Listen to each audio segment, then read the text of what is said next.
everybody, welcome back to another video. Today what I'm going to show you guys how to do is make a flavor of hydrazine that you haven't seen on YouTube before.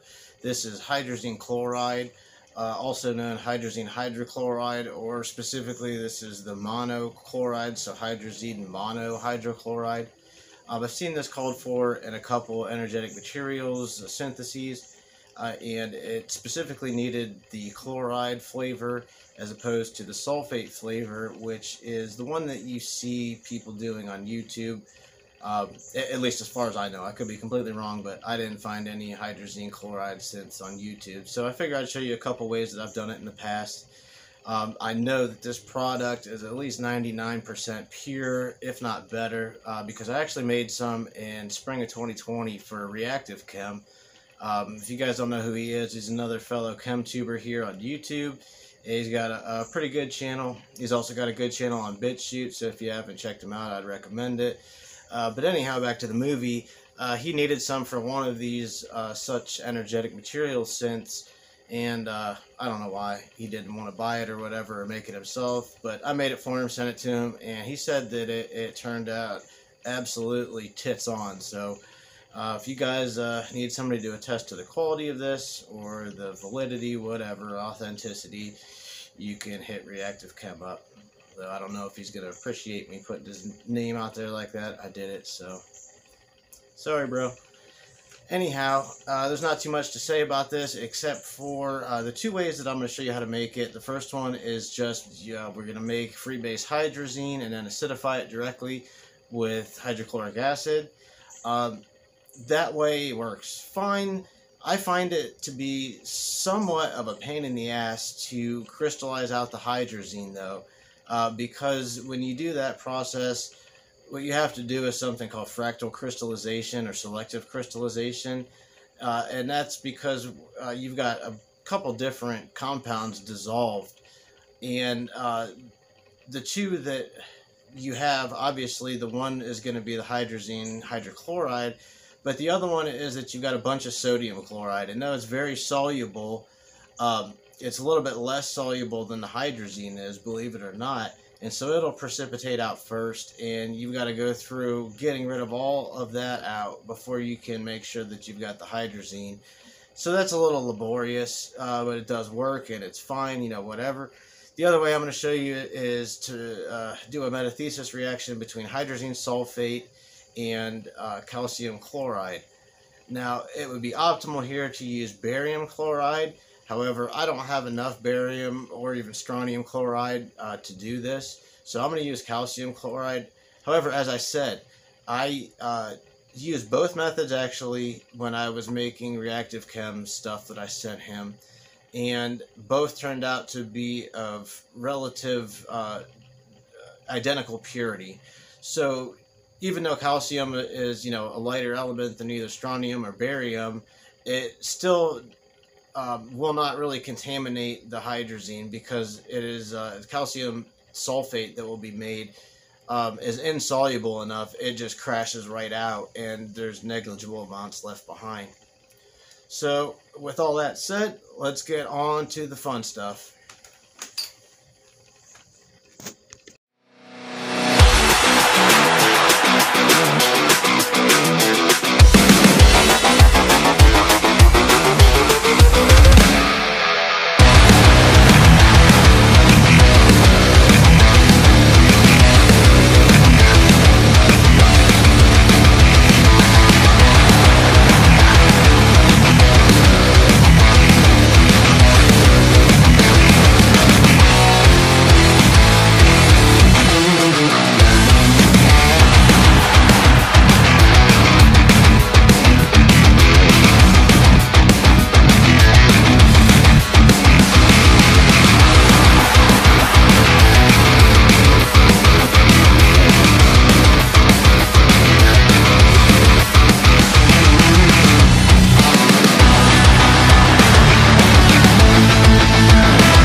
Okay guys, this is our solution after it's been sitting overnight. We evaporated it down about halfway of the starting volume. And what you're looking at here is all of the sodium chloride that has crashed out. You can see there's a decent bit, almost an inch thick in the bottom. So now what we're going to do is take this over to the vacuum station and we're going to filter this off. And then after that, it is back to getting some more NaCl to crash out of solution by evaporation some more.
Hey guys, I just wanted to show you this so that you know without a doubt that what we are getting out of solution right now is just sodium chloride. Here's what it looks like. You can see, let me not disturb it. You can see little square-like crystals that form. So what I did here was I let like maybe 20-30 mils evaporate off of the solution that I just filtered, and just let it cool to room temperature. And just after a couple hours, you can start to see all of these big square pyramid-like crystals start to drop out. And that's what sodium chloride will look like if you let it slowly precipitate out. So that is definitely sodium chloride that we're getting out of there. And the hydrazine looks completely different. No matter how you let it crystallize, it just makes a pretty much amorphous white powder.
So this is our Metathesis reaction. This is the supernatant from that. So this has got nothing but hydrazine hydrochloride in it. I'm going to come over here. This guy, this is the one we made through direct acidification. We're now evaporating off some more of the water and trying to get some more of the sodium chloride to come out of solution.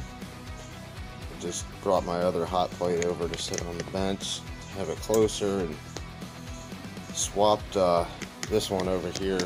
So I'm using this one now for the Metathesis reaction, just because it doesn't quite get as hot, and it doesn't really matter so much over here to get that hot with all the salt in there, because as you see, it only will let you get up to about 90 C anyhow.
Hey guys, I just wanted to show you this because this is important. So our solution, as you can see, has been at a rolling boil now for about 10-15 minutes, somewhere in between there, and you can see here there's no crystal formation on top.